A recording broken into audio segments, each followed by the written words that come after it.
नमस्कार दोस्तों। हम बात करने जा रहे हैं इंडियन पॉलिटिक्स की। दोस्तों, इस समय ऐसा राजनीतिक गहमागहमी हो गई है कि दोस्तों इस समय क्रॉस वोटिंग लाजमी हो गई है कि लोग इधर से उधर, उधर से इधर पार्टी लोग चेंज करके भाग रहे हैं। दोस्तों, हाल ही में एक ऐसा चुनाव हुआ है राज्यसभा का जिसमें सबसे ज़्यादा cross cross voting Indian history में हुई है।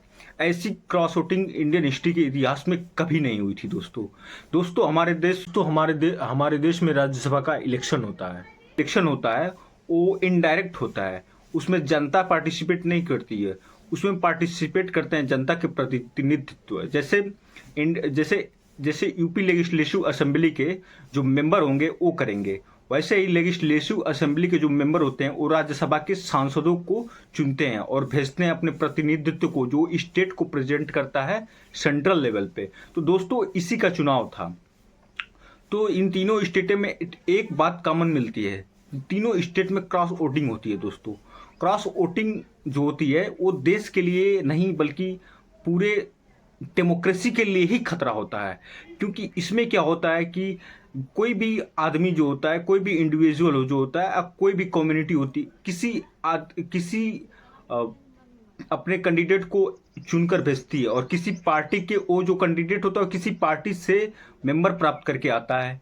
लेकिन उसके साथ वो जब क्रॉस वोटिंग करता है तो उसके ही साथ नहीं बल्कि अपने लोगों के साथ धोखा करता है, और जो लोग उसको रिप्रेजेंटेटिव देने के लिए वो भेजे थे वोट देकर, उसके साथ भी धोखा करता है और अपनी पार्टी के साथ भी धोखा करता है अपना पॉलिटिकल एजेंडा सेट करने के लिए।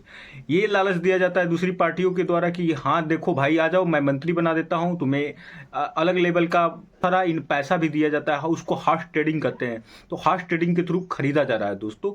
तो हाल ही में ये 3 स्टेटों में जो चुनाव हुए हैं उसमें हॉर्स ट्रेडिंग जमकर हुई है और क्रॉस वोटिंग तो एकदम हुई है। तो दोस्तों, तो ये मामला आया है। तो दोस्तों, हिमाचल प्रदेश लेजिस्लेटिव असेंबली में जो 6 विधायक जो थे वो बीजेपी में, कांग्रेस के जो थे वो बीजेपी में चले गए हैं।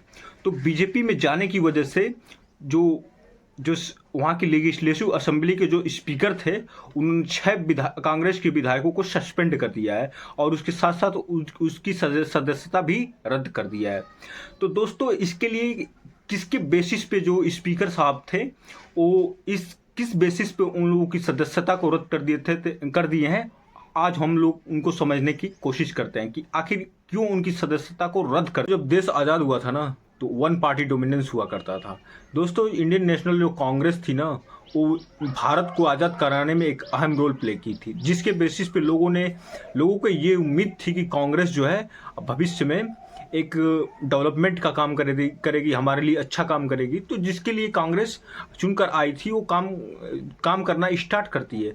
तो उसको पे लोगों का बहुत ज़्यादा भरोसा था। तो लोग लगभग हर स्टेट में उसकी ही गवर्नमेंट चाहते थे कि हाँ ये आएगी तो कुछ काम करेगी। तो जो अदर पार्टियां थी वो अपना कम वोट पाती थी, जो मेजोरिटी कभी नहीं पा रही थी, जिनकी वजह से उनकी सरकार नहीं बन पा रही थी। और सरकार अगर बन भी रही थी तो कांग्रेस की बन रही थी, क्योंकि उसको पूरी मेजोरिटी के साथ उसको गवर्नमेंट बनाने के लिए लगभग पूरे मेंबर उपलब्ध थे। तो दोस्तों, इसी क्रम में लगभग 10-15 साल लोग कांग्रेस पर ज़्यादा भरोसा करते हैं।